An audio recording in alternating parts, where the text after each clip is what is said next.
Christie, how you doing today? I am doing so well. Thank you so much for having me here today. Yeah, all the way out on the West Coast too. Not your favorite state, but Washington. So I know it's early for you, so we appreciate you getting up for us today. Of course. Thank you. All right, so I'm going to start right off with what is a sobriety coach? Yeah, so a sobriety coach, different sobriety coaches approach it differently. When I first started this work, I thought that I was going to be mainly working with women in recovery, helping them with life coaching, because when we quit drinking, obviously everything doesn't magically get perfect. But then God really put it on my heart and showed me a lot of women who wouldn't necessarily find themselves wanting to go to a 12-step program. They don't really have a label for themselves. They're just kind of realizing that maybe they don't have a drinking problem, but alcohol is starting to become a problem for them. They're having trouble moderating, controlling it. They feel very alone. And so that's what I do, is I work with them to eliminate or reduce their alcohol intake for any reason. Christie, you are a Catholic sobriety coach, and so I have to ask you, how do you approach helping people with an addiction from a Catholic kind of perspective?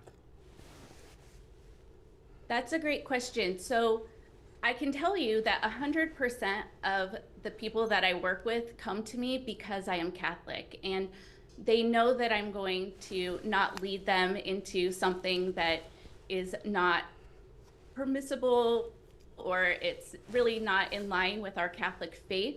I'm able to pray with and for my clients, and we just kind of speak the same language, and we can rely on the beauty of, the sacraments and the truth of our Catholic faith. What's your story, Christie, and the background in sobriety? So I started drinking at a very early age, well, kind of an early age. I was in high school, and I can tell you that I never drank, quote unquote, normally from the very first time that I consumed alcohol.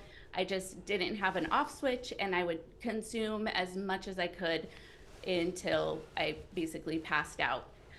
And then there were several events and things that happened, but by the grace of God, at the age of 23, I decided I'm done with this, and I was like, I'm gonna go to the store, buy some cheap beer and some Zima, and this is my last day.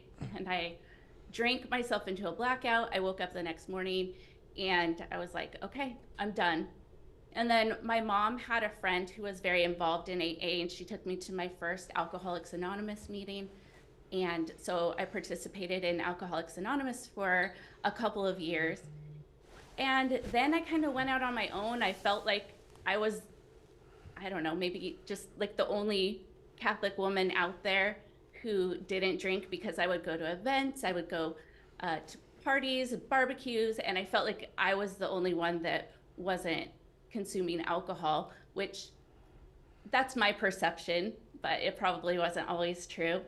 And then when I celebrated my 25th, I've been sober for 27 years, but when I celebrated my 25th anniversary, my mom gave me a coin, a 25th anniversary coin, and God just really put it on my heart that this isn't just for you now. You need to go out and help others to have the freedom that you have to live fully present and fully alive. What do you find is the biggest struggle from the people that you work with, from drinking to trying to figure out how not to drink?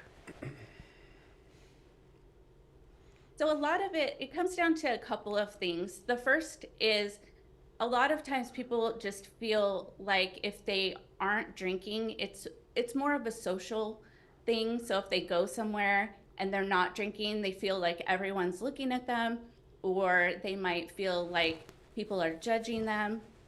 They just they feel very not like everybody else. Yeah. They just feel very just out of the loop.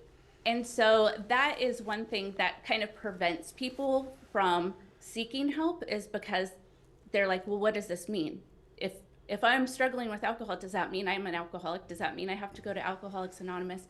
And that is not always the case. It's just that they've increased the amount and frequency that they're drinking, and they just need to start to kind of pull it back and put some boundaries around it. Now, some people can moderate, and then others are like me, and they realize that it's far less chaos not to drink.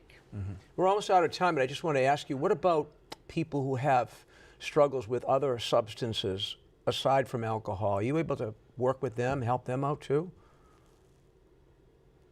Yes, my focus is on people that are struggling with alcohol, but really, whether it's food or scrolling or marijuana or whatever substance it is, we all kind of have the same tendencies, and we're trying to, we can use the same methods, and like AA will help people that, there's like Alcoholics Anonymous, there's Narcotics Anonymous, there's Food Addicts Anonymous or Overeaters Anonymous.